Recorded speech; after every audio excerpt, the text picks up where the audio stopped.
Magandang araw, Pinnacle Village. Ako po si Pastor Marlin.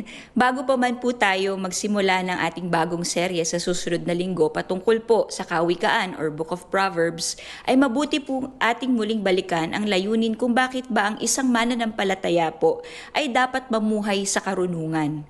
Kung ang tanong natin maaari siguro sa ating mga puso't isipan, kung magulo na ang daigdig, lahat ng mga balita sa politika, kalamidad, at kahit sa loob ng tahanan paminsan o sa trabaho, para saan pa ba ang mabuhay ng may karunungan, kabanalan o kabutihan? Siguro po sa ating talakihin sa umagang ito, mahalaga po na ating maunawaan ang malaking larawan ng Panginoon.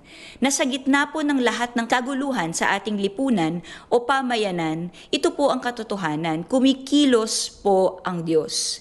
At hindi lamang po niya isinusulong ang kaharian dito ho sa lupa o ang mga bagay po na uusad po sa ating lipunan, kundi ang isinusulong po ng Diyos ay ang kaharian po ng langit. Kung naalala nyo sa 2 Pedro 3:13, pinaalala ho sa atin ang salita ng Diyos. Subalit ayon sa pangako ng Diyos, naghihintay tayo ng bagong langit at ng bagong lupa na paghaharian ng katuwiran. Ang mga bagay na ating isinusulong po ang dahilan ng ating pamumuhay ng may karunungan, kabanalan at kabutihan ay hindi lang po para magkaroon ng maayos na lipunan, kundi para po tayo ay makiisa sa Diyos sa pagsulong niya ng kanyang kaharian dito ho sa lupa na para ho sa langit. Kaya po, ang dahilan kung bakit po itinalaga ng Diyos ang kanyang sambahayanan, the reason why Jesus built the church, ay para magkaroon ho ng kamay at paa ang kanyang mga palatuntunan at ang kanyang puso dito po sa daigdig. Kaya pag tinatanong natin, sino ba ang sambahayanan? Tingnan niyo po yung mga tao sa inyong kaliwa, kanan, likod at harap.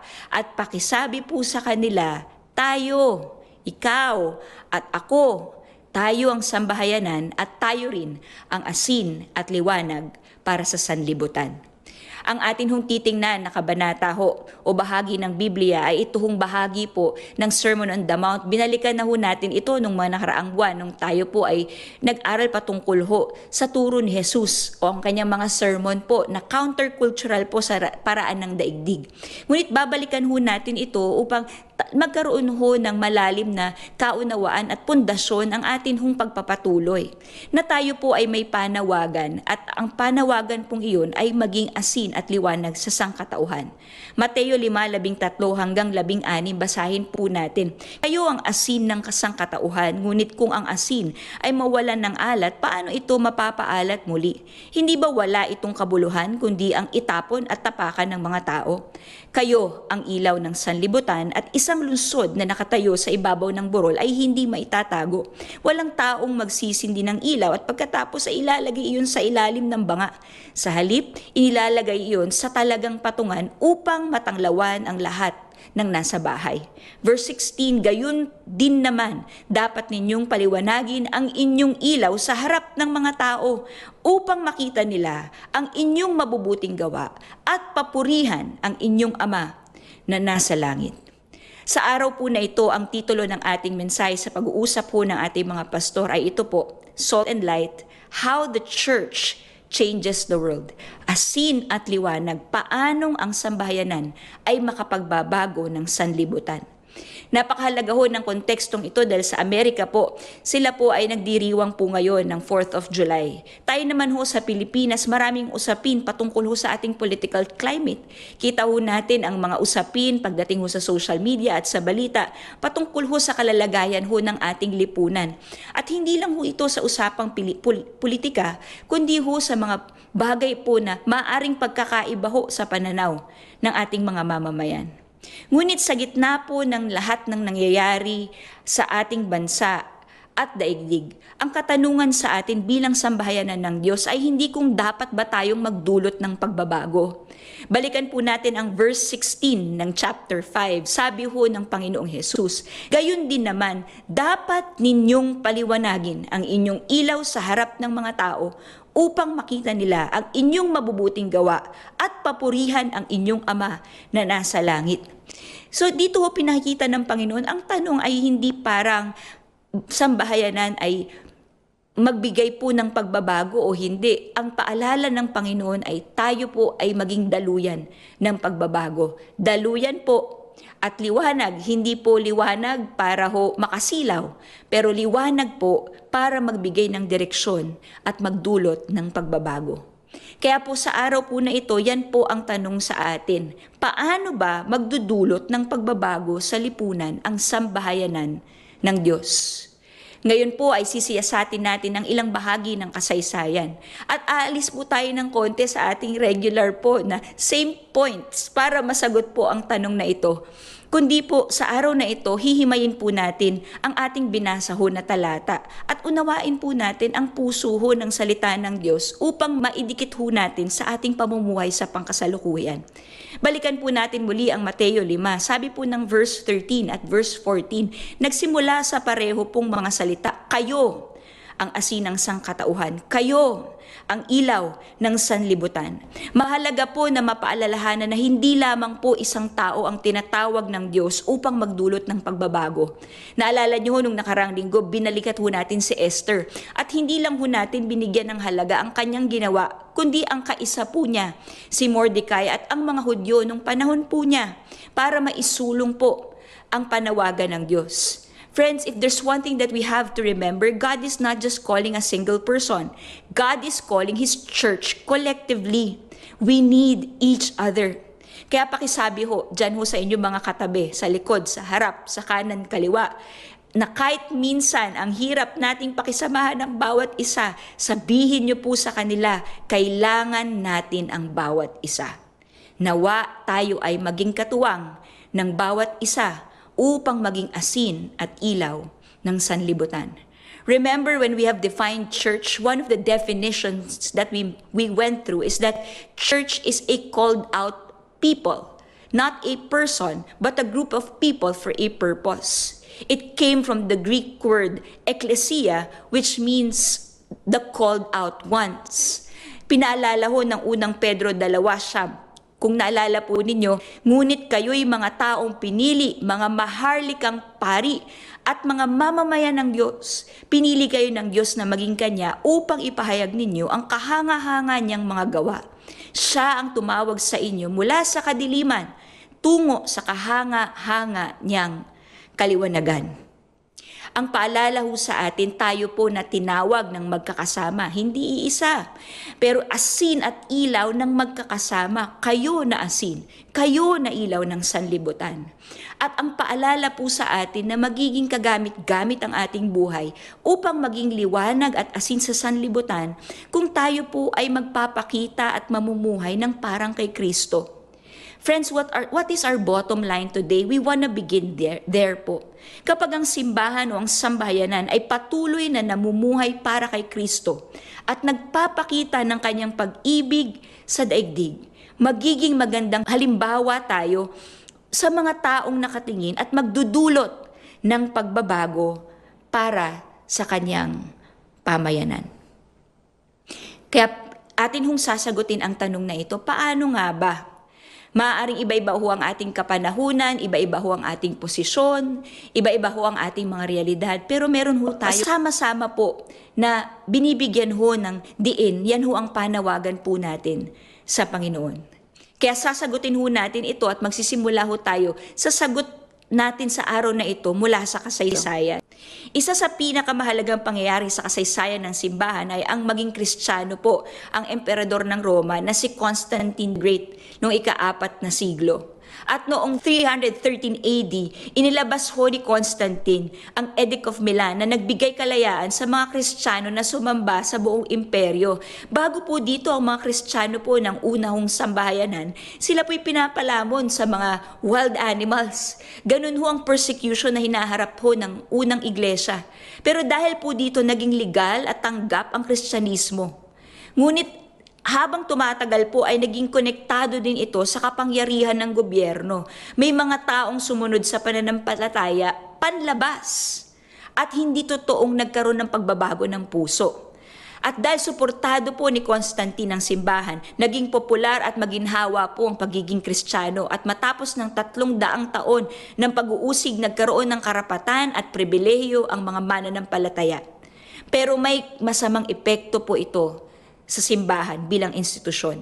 May mga taong sumali sa simbahan para mapalapit sa emperador, para magkaroon ng mataas na posisyon sa lipunan. Binigyan din ni Constantine ang mga obispo ng kapangyarihan na legal, bukod sa kanilang espiritual na tungkulin. At habang tumatagal po, maraming mga liderato ng simbahan ang nasangkot sa katiwalian at korupsyon. Ito po ay nakita at makikita ho natin sa libro ng kasaysayan. Pero tama po ba? Ang realidad po na ito mula sa kasaysayan ay dama pa rin po natin hanggang sa kasalukuyang panahon. Sa Pilipinas man yan o sa Amerika o sa ilan sa mga bansa na malawak ang impluwensya ng Kristyanismo. Kabila po ng realidad po na ito, magandang maging paalala po sa atin ang salita ni Jesus na makapagdudulot ng tunay na pagbabago ang iglesia, hindi dahil sa kapangyarihan o katanyagan niya sa lipunan, kundi sa pananatiling tapat ng mga taong nasa paloob nito sa kanilang panawagan. Friends, church is beyond an institution that holds earthly power. Church is a community of transformed people because of God's power. Kung ang paraan po ng daigdig ay maghangad ng kapangyarihan o posisyon para magkaroon ng pagbabago, ang simbahan ay dapat sumalami ng paraan ni Jesus na ang nais mauna ay dapat maging huli. Naalala ho ninyo ang sinabi niya sa Marcos 35, kung ang sino man ang nagnanais maging una ay mahuhuli sa lahat at ang magiging tagapaglingkod ng lahat. Napakagandang paalala po sa atin ito na ginamit ng Panginoong Hesus. Paalala po sa atin upang maging ilaw at asin. Kung iisipin mo ano ba naman talaga ang ibig sabihin o gampanin ng asin at ilaw kung ikukumpara mo sa pamamaraan ng daigdig, bakit hindi palasyo at salapi ang ipinagkaloob ng Panginoong Hesus sa kanyang mga mananampalataya? Napakaganda po ng sinabi po ni Pastor Edwin sa kanyang binahaging aklat, The Air We Breathe. Ang sabi po, salt and a lamp may seem insignificant, yet by their nature they spread their influence far and wide. Salt and light are influential precisely because they are distinct and different from what surrounds them. Salt preserves and light illuminates. Therefore, salt without saltiness is worthless, just as a lamp under a basket is useless. This is what the church is called to be. The greatest need of the church, therefore, is to be distinct, set apart. It is then our peculiarity becomes potent. Friends, do we want to create change in our society as a church? We have to remember Pinnacle Village na ang paraan po ng kaharian ng Diyos ay kabalintunaan, kakaiba, hiwalay. Maaring tayo nasa daigdig, pero ang paraan ng kaharian ng Diyos ay iba sa kaharian ng lupa. John 18:36, Jesus said, "My kingdom is not an earthly kingdom, but my kingdom is not of this world." So PV, in order to create change in society, we must remain faithful to our transformed nature. Can I repeat that? In order to create change, we must remain faithful to our transformed nature. We, before ourselves and our realities, we are the church. Tayo po ay mga maharlikang pari, set apart people to represent Jesus to the world. Set apart not because we have special privileges, hindi ho tayo set apart dahil meron tayong special place on earth. In fact, we look forward to that, as Paul would say, the prize in heaven. But on earth, we are set apart because we are not asked to lead in popularity, but to set apart to lead and create change by serving other people. Parang sa World Cup, di ba, ongoing po yan ngayon. It's like you belong to a team that plays for Jesus. Ang jersey mo ang nakalagay, Jesus in front and your name at the back. Front, follower of Jesus. Back, Marlin, a Filipino, a pastor, a daughter, a friend, etc. Our earthly nature only comes after our eternal nature. We are followers of Jesus. Kaya kapag may laban din ang political views sa social media, bago ka pa man mag-react, mag-like o mag-angry face, mag-comment bilang isang Pilipino, alalahanin mo din na hindi ka lang Pilipino. Alalahanin mo na una sa lahat, ang iyong pagkakakilanlan ay tagasunod ka ni Jesus. Better ask yourself first, what would Jesus do? So balikan ho natin ang kasaysayan. Sa panahon po ng mga Romano, mahalaga ang katayuan sa buhay, karangalan at kapangyarihan. At ang pagpapako sa krus ay paraan nila para ipakita po sa publiko na ang isang tao ay tinuturing na mababa at walang halaga sa lipunan. Hindi karapat-dapat na igalang at kailangang kaawaan. Again, hindi lang po ito simpleng parusa, pero ginagawa rin po ito upang hiyain ang tao sa harapan ng lahat at alisin ang kanyang dangal. Sabi po ni Tacitus, crucifixion as the extreme penalty, Cicero would say the most cruel and degrading punishment fit only for slaves. At ito po ang klase ng kultura na meron ng Panginoong Hesus. Kakaiba at taliwas ang nakasanayan sa mensahe po ng Panginoong Hesus sa kanya pong kinalalagyan ng panahong iyon. Pumasok po siya sa mundong ito at tuluyang binago po ang kahulugan ng krus. Dati po na ang simbolo ng krus ay kahihiyan dahil sa ginawa ng Panginoong Hesus. Ibinigay niya po ang pinakamalaking larawan ng pag-ibig nang siya po ay pinako po sa krus. Hindi po ito tanda ng pagtanggi o pagkatalo, sa halip pinakita ng Diyos na sa pamamagitan ng krus na siya ay kasama natin sa ating pagdurusa at binigyan niya po tayo ng bagong kahulugan na tunay na may kapangyarihan at kaluwalhatian.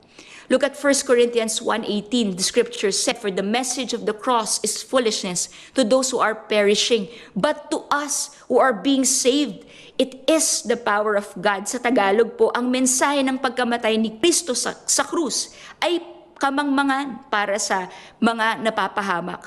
Ngunit sa mga naligtas, ito ay kapangyarihan ng Diyos. Pag tinignan ho natin ang paraan ng mundo, maraming paraan para baguhin po ang ating lipunan. Maraming pamamaraan ng daigdig para sabing ito ang dapat nating gawin. Dapat ito, dapat kapangyarihan, dapat salapi. Pero ang paraan po ng Panginoon ay iba. Ang kanya hong kaharian sa langit, papunta ho sa lupa, ay kabaliktaran ho ng paraan ng daigdig. Ang ganda ho ng sinabing ng mga ngaral po na si N.T. Wright, the kingdom will come rather through the imperial violence done to Jesus on the cross and through the anti-imperial death-reversing, justice-loving power of resurrection. Then the kingdom spreads, not through conquest, but through the Spirit's life-giving and liberating power being experienced by more and more people and through their life-giving contributions to the world. This conquest, but by love. This is power, but in weakness. This is kingship, but in self-giving, suffering for others. Pinnacle Village, iba-iba ho ang ating political stand or worldview. Ngunit kahit iba-iba ho, iisa po ang bagay ho na atin hong pareho pong tinatayuan. At yan po ay tayo ho ay tagasunod ng Panginoon. Nagkaisa po tayo sa ating panawagan at mananatiling pareho po ang ating realidad pagdating ho dito, na dahil sa pag-ibig na ipinamalas ni Jesus sa krus, tayo ay tinawag bilang sambahayanan niya na maging asin, to be preservers, at ilaw, to provide light and not glare. Saan man tayo inilagay ng Diyos, upang maranasan din po ng iba, maranasan ng sanlibutan ang pag-ibig ng Diyos. It's very important to understand those two important things. If we want to create change in society, number one, we cannot do it alone. We need the community of God. But second, we have to understand the reversed way, the countercultural way of Jesus, na hindi lang ho niya sinusulong ang kaharian ng lipunang ito, pero isinusulong niya ho ay kaharian ng pansakalangitan.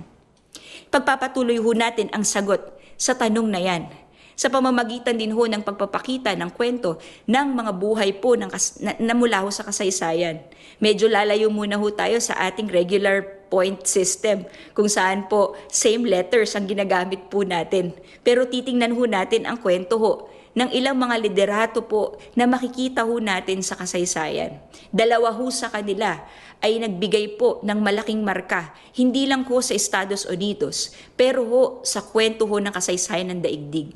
Sila po ay pareho pong nagmula po sa Estados Unidos, pero sila po ay hindi lang po kumakatawan sa kanilahong pagkatao bilang mga bahagi po ng bansang iyon, hindi lang bilang mga liderato, kundi bilang mga anak ng Diyos.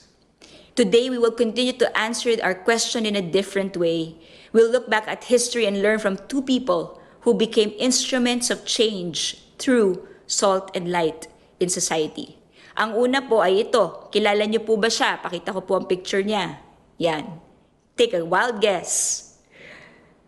You're correct. It's George Washington. Si George Washington po, marami ho siyang mga bagay na pwede hong balikan patungkol ho sa kanyang kwento bilang isang liderato. Pero ang gusto ho nating bigyan diin po ngayon ay 3 bagay sa buhay po niya na nawa talagang kakaiba ang pamamaraan ng isang George Washington.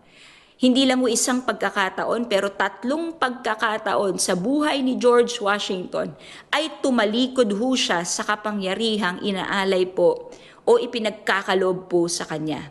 Noong 1783, he resigned as a commander of the Continental Army matapos po niyang pamunuan ang Amerika tungo sa tagumpay ng Revolutionary War. Marami nag-iisip po na si George Washington ang magiging pinunong militar, pero sa halip po, kusa siyang bumaba sa pwesto at bumalik sa kanya pong bukirin sa Mount Vernon. Nagulat po ang mundo sa kanyang ginawa dahil karaniwan noon sa panahon po niya, ang mga matagumpay na general ay kumakapit po sa kapangyarihan. And he proved them right. He went away from power. The second, because of this victory, ilang tao na po ang nais na sabihan si George Washington na magtatag na ng monarkiya matapos pong makamit ng Amerika ang kalayaan. May mga nagsabi pa nga po na dapat po siyang koronahang hari ng Amerika.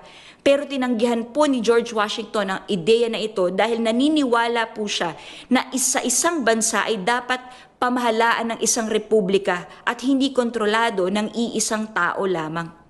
Look at this, on December 23, 1783, after the victory was secured, Washington voluntarily resigned as commander-in-chief and returned military authority to Congress. Ang sabi ho niya, I consider it an indispensable duty to close this last solemn act of my official life by commending the interest of our dearest country to the protection of the Almighty God. Naunawaan ho niya, hindi ho sa kanya, pero ho, ang katagumpayan ng bansa ay sa Panginoon. Bakit ho kakaiba ang isang George Washington? Sa panahon na ang karamihan ay na matagumpay na general ay nagiging hari o makapangyarihang pinuno, si George Washington po ay piniling bumalik sa Mount Vernon at hindi sa trono. Namangha po ang buong Europa sa kanya pong ginawa. Ang gusto lang talaga po ni George Washington ay mamuhay ng tahimik at malayo sa mata ng publiko. Pero po iba po ang paraan ng Diyos sa kanya. Ang Diyos ho nagbukas ng pinto. Eventually po, sa nagkakaisa-isa po na votation, si Washington po ang naging unang Pangulo ng Estados Unidos at isang tungkulin po na tinanggap po niya ng walang pag-aalinlangan. Sa kalaunan po, sa pagkakaisa ng mga boto, si Washington ay naging Pangulo ng Estados Unidos at kahit na yun po ang buhay niya na gusto katahimikan at wala sa publiko, tinanggap pa rin ho niya ng walang pag-aatubili at mababang loob ang katungkulan bilang isang Pangulo. Siya po ay nagkaroon ho ng pagkakataon na maging presidente po ng 2 termino at after po nun kahit gusto pa rin po siyang magpatuloy, siya po ay bumaba sa kanyang tungkulin. Maaari pa ho sana siyang manatili sa kanyang posisyon ng mas matagal dahil mahal at ginagalang siya ng mga tao pero pinili niya pong bumaba sa pwesto ng payapa matapos ang 2 termino.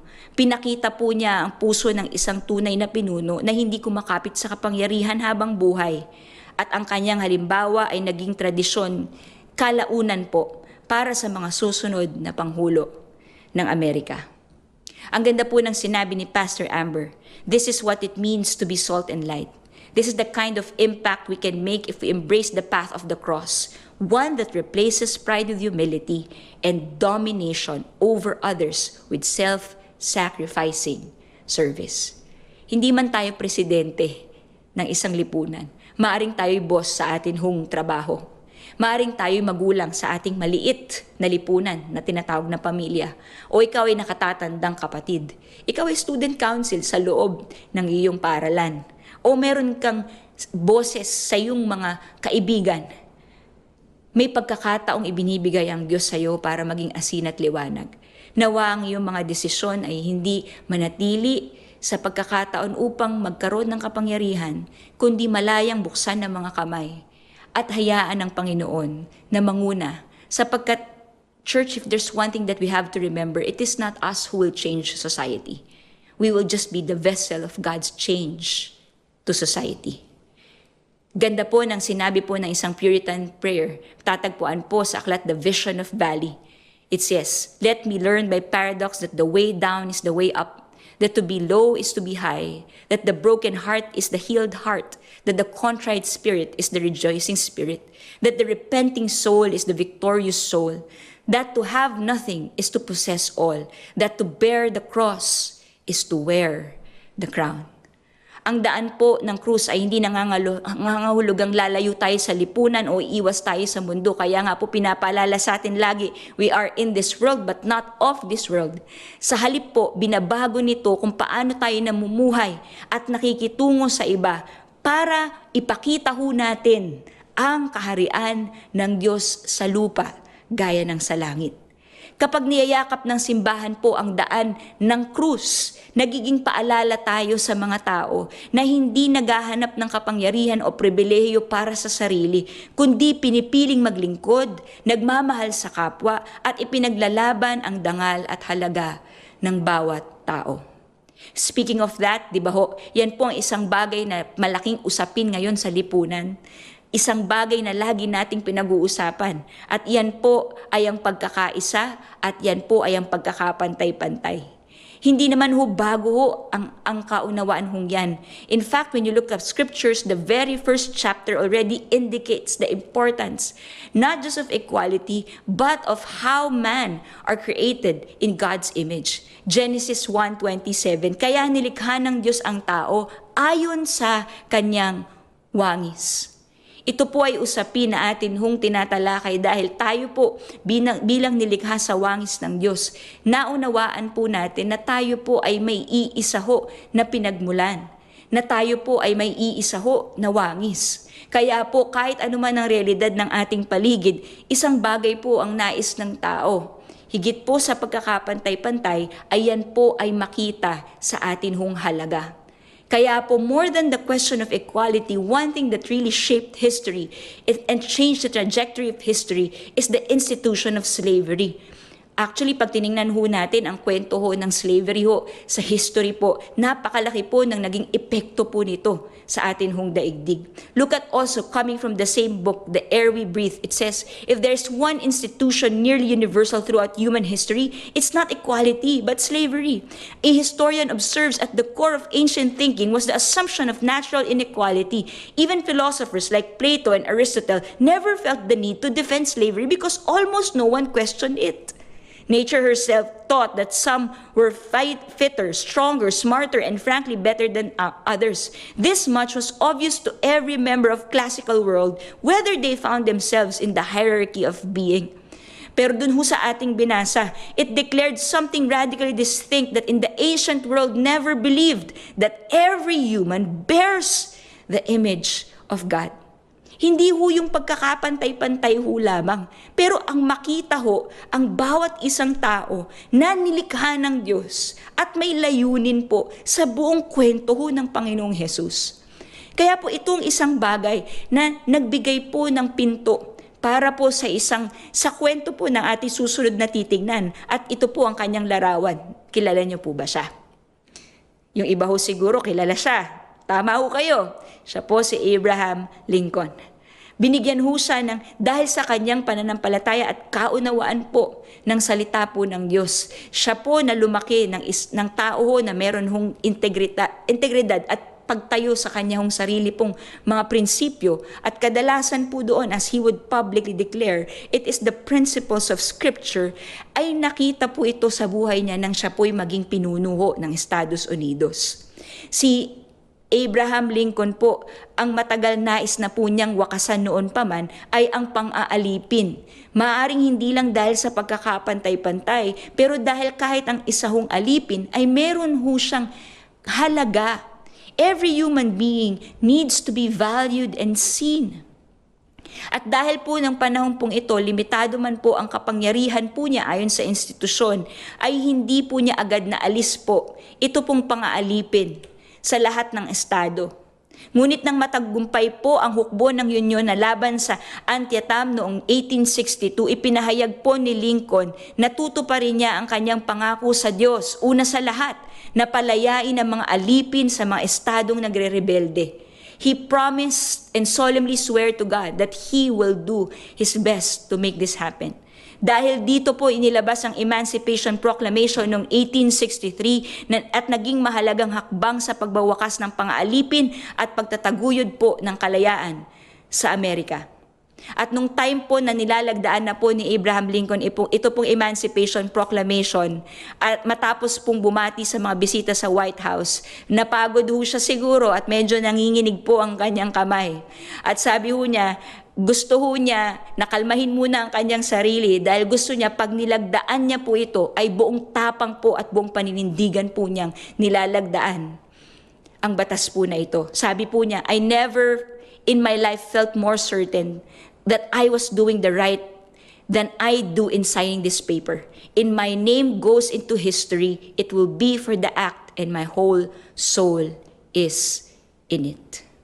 Ang Emancipation Proclamation po ay naging mahalagang pagbabago, hindi lang po sa Estados Unidos, pero sa kasaysayan ng daigdig. Dahil pinagtibay po nito ang katotohanang nakabatay hindi lamang sa politika o kasanayan ng kultura, kundi pati na rin po sa aral at salita ng Diyos. Friends, Abraham Lincoln, with all his confidence and certainty, dahil po sa kaunawaan ho niya na ang bawat tao hindi lang kailangan ng pagkakapantay-pantay, pero kailangan po na maunawaan ang bawat tao po ay hindi po alipin. Yun nga ho ang kwento ng Biblia, di ba ho? Dumating ang Panginoong Hesukristo para tayo mga alipin ay maging kaibigan. He wanted to make us and bear the name and the image of God. You know what's so striking? Abraham Lincoln and Charles Darwin were born on the same day of the same year. Si Darwin po ang nag-explain ng origin of species na ang kaunawaan po, ang worldview po ay survival of the fittest. But of course, as we see, Abraham Lincoln stood on the other side. The gospel, however, tells an entirely different story. Look at what one author said. If natural selection means the survival of the fittest, the sacrifice of the weakest, Christianity is about the sacrifice of the fittest, Jesus Christ, for the survival of the weakest, which is us. Let me repeat. Christianity is about the sacrifice of the fittest for the survival of the weakest. Scripture would say, ito po ang sabi ho ng salita ng Diyos, Filipos 2:6-7, kahit na nasa kanyang katangian ng Diyos, hindi niya itinuring ang pagiging kapantay ng Diyos bilang isang bagay na dapat panghawakan. Sa halip, ibinaba niya ng lubusan ng sarili niya sa pamamagitan ng pag-aanyong alipin. Naging tao siya katulad natin. Ano ho ang sikreto ng isang George Washington at Abraham Lincoln? Tama ho, meron ho silang parehong mataas na posisyon sa gobyerno. Binigay ho ng Diyos sa kanila yon. Pero hindi po yun ang dahilan kung ba't nagkaroon sila ng impact o dahilan ng pagbabago para sa kasaysayan ng daigdig. Pag tiningnan ho natin ang kwento, ang kanilang mga naging tugon ay mula sa kanilang pagkatao. At yan po ay ang kanilang pundasyon sa kanilang pananampalataya sa Panginoong Hesus. Namuhay sila ng may paninindigan at takot sa Diyos at handang mamuhay ng iba sa daigdig para tumayo sa tama. They lived a set-apart life for God's glory. And it's not just a Lincoln, it's not just a Washington, Pero makita ho natin marami pa ho sa kasaysayan ang patuloy na ginagamit ng Diyos. Mga bahagi po ng kanya hong sambahayanan na nagbibigay po at nagiging daluyan ng tunay na pagbabago. Pinnacle Village, maging noong panahon ng Imperyong Romano o gitna man ng American Revolution, labanan patungkol sa pagkakaalipin o kahit sa panahon po natin ngayon, nagiging makapangyarihan lang po ang patotoo ng simbahan kapag nananatili po tayong kakaiba at tapat sa Diyos. Ipinapaalala po ni Constantine the Great sa atin na ang gobyerno at political privilege ay hindi kayang magdala ng tunay na pagbabago sa puso ng tao. Ipinakita ni George Washington na ang tunay na kadakilaan ay hindi lamang po para manguna ka, kundi ang marunong ka ring umatras at sa tamang panahon ay maging daan para sa iba. Ipinakita po at itinuro ng buhay ni Abraham Lincoln na ang tamang paggamit ng kapangyarihan ay pagtanggol at pagpapahalaga sa bawat taong nilikha sa larawan ng Diyos.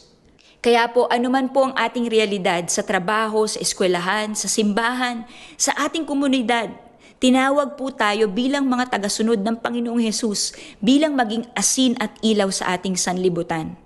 Nagkakaroon lang po ng magandang impluwensya ang simbahan sa lipunan kung nananatili po tayong tapat sa katotohanan pong ito na kahit taliwas, kahit mahirap at kahit na iba sa pag-iisip ng daigdig ay nagpapakita ho at nagiging tulay para sa tunay na pagbabago.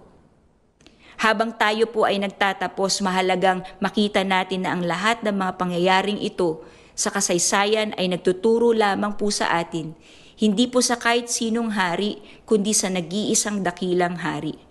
Kaya sa gitna po ng lahat ng gulo at gitna ng pagkakaiba ng ating mga political views, sa gitna ng mga sakuna, huwag tayong mapanghinaan ng loob, Pinnacle Village.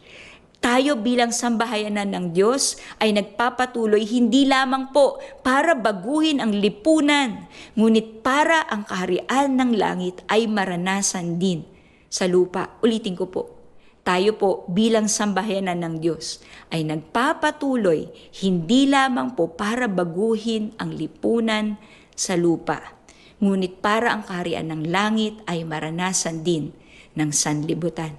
That's why we as a follower of Jesus, we as the church are taught to pray, Thy will be done on earth as it is in heaven. Pag tumingin ho tayo sa paligid, maaaring madami hong tanong. Magulo, may takot, minsan nakakapagod.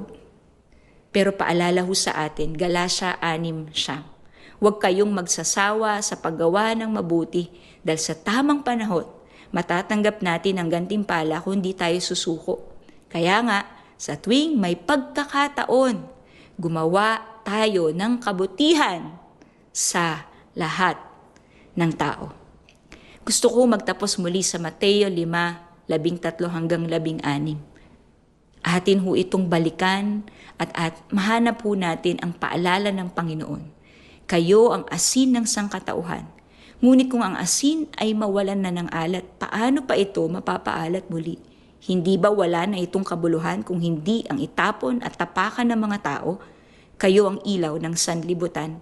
Ang isang lungsod na nakatayo sa ibabaw ng burol ay hindi maitatago. Walang taong magsisindi ng ilaw at pagkatapos ay inilalagay iyon sa ilalim ng banga. Sa halip, inilalagay iyon sa talagang patungan upang matanglawan ng lahat na nasa bahay. Gayun din naman, dapat ninyong paliwanagin ang inyong ilaw sa harap ng mga tao upang makita nila ang inyong mabubuting gawa at papurihan ang inyong Ama na nasa langit. Tayo po'y magtatapos sa isang awitin. Nawa ang awiting po ito ay magpaalala po sa atin. Magkaroon ho tayo ng panalangin na Panginoon, gamitin niyo ho kami na maging asin at ilaw ng sangkatauhan. Hindi sa posisyon, sa kapangyarihan o sa salapi, kundi sa bawat pagkakataong ibinibigay niyo sa amin. Bilang isang ama, ina, anak, bilang isang mag-aaral, nagtatrabaho, at bilang una sa lahat po, bilang tagasunod po ninyo, bilang isang simbahan, upang magkaroon ho ng pagbabago sa sanlibutan. Awitin po natin ito.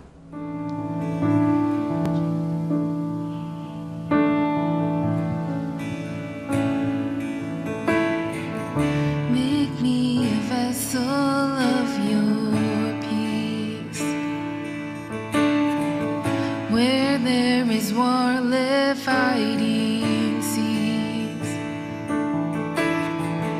All that divides us, come reconcile us. Make me a vessel of your peace. Make me a vessel of your love. Where there is hatred, break it up. All creeds and colors bind us together. Make me a vessel of your love. Pour me out, pour me out, pour me out. Wherever I am, wherever I go, pour me out, pour me out, pour me out. Wherever I am, wherever I go.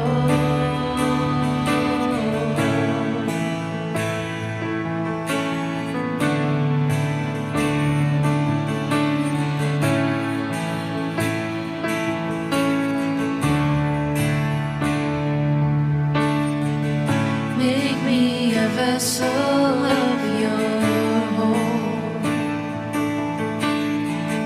Where dreams are dead, come wake them up. A new horizon, I feel it rising. Make me a vessel of your home. Pour me out, pour me out, pour me out. Wherever I am, wherever I go, pour me out, pour me out, pour me out. Wherever I am, wherever I go.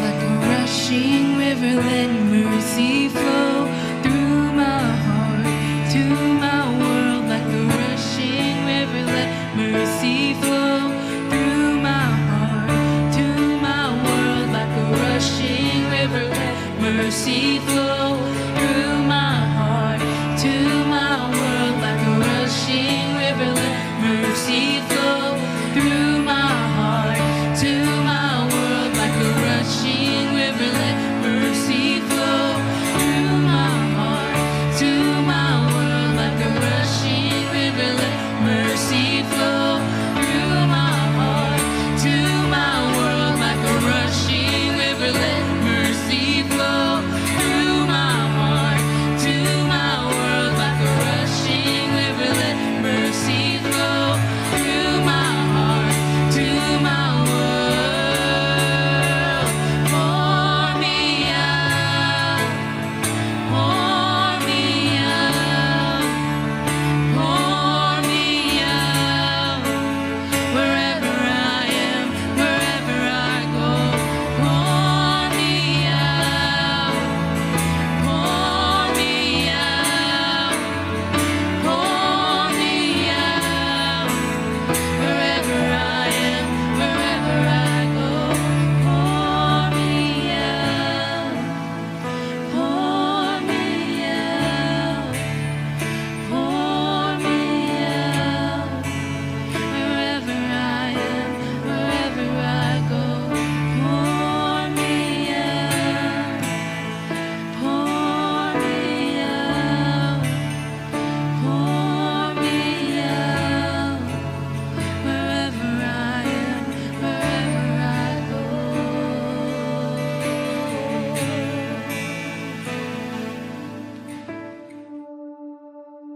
Tayo po ay manalangin. Salamat, O Diyos, Salamat sa paalalang ito na hindi kami kundi kayo ang kumikilos at gumagalaw. Salamat sa paalala na ang hangarin ninyo ay hindi lamang baguhin ang lipunan, kundi Panginoon magkaroon ng bagong lipunan. Lipunan na kaayon sa kaharian ng langit. Salamat na kumikilos kayo at salamat na pinapaanyayahan niyo kami, ang inyong simbahan, ang inyong sambahayanan, na maging katuwang po ninyo sa pagbabagong nais po ninyong makamtan. Panginoon, bago ang lahat, dalangin namin na kami ang una ninyong baguhin. Na Panginoon, ang simbahan, ang una ninyong ayusin at linisin. Kami, Panginoon, ang unang magbago bago pa man kami maging daan upang ang iba ay magbago o ang lipunan ay magbago. We ask that you may change us first, O Lord, that transformation will take place within us. And only that our lives will be a transformation for our society. Panginoon, salamat po na ang inyong banal na spirito, ang inyong salita, ang inyong mga pangako, kayo na nagbigay ng inyong nag-iisang anak na namatay sa krus at nabuhay muli. Panginoon, lahat ng ito na ang inyong paanyaya sa amin ay nagmumula sa lugar ng katagumpayan. Salamat na kahit mahirap, minsan nakakapagod, ay hindi kami mapanghinaan ng loob dahil ang lahat ng ito ay napagtagumpayan nyo na. Tulungan nyo kaming maghintay at makisa sa inyo ng may katapatan at ng may pagmamahal, Panginoon, para sa iba at lalong higit po para sa inyo. Dalangin ang bawat pamilya, ang bawat trabaho, dalangin ang Pilipinas, ang bawat bansa, Panginoon, na sa ngayon ay dumadaan ho sa napakalaking pagsubok. Inaalala po ang Amerika. Inaalala po, Panginoon, ang gitnang silangan. Inaalala po, Panginoon, o Diyos, ang iba't ibang bansa. At tumutuon sa inyo, kayo, na hari ng mga hari at Diyos ng mga Diyos. Salamat po. We also lift up to you our leaders. Be the one to uphold them and give them a servant's heart. Thank you, Father. Thank you for who you are. Thank you for the kind of leadership that you have exemplified. Ang mauna, kailangan mahuli. Ang dapat mauna ay kailangan maglingkod. Salamat po. Lahat ng ito'y binabalik sa inyo na may pagsamba. Sa pangalan ni Jesus. Amen.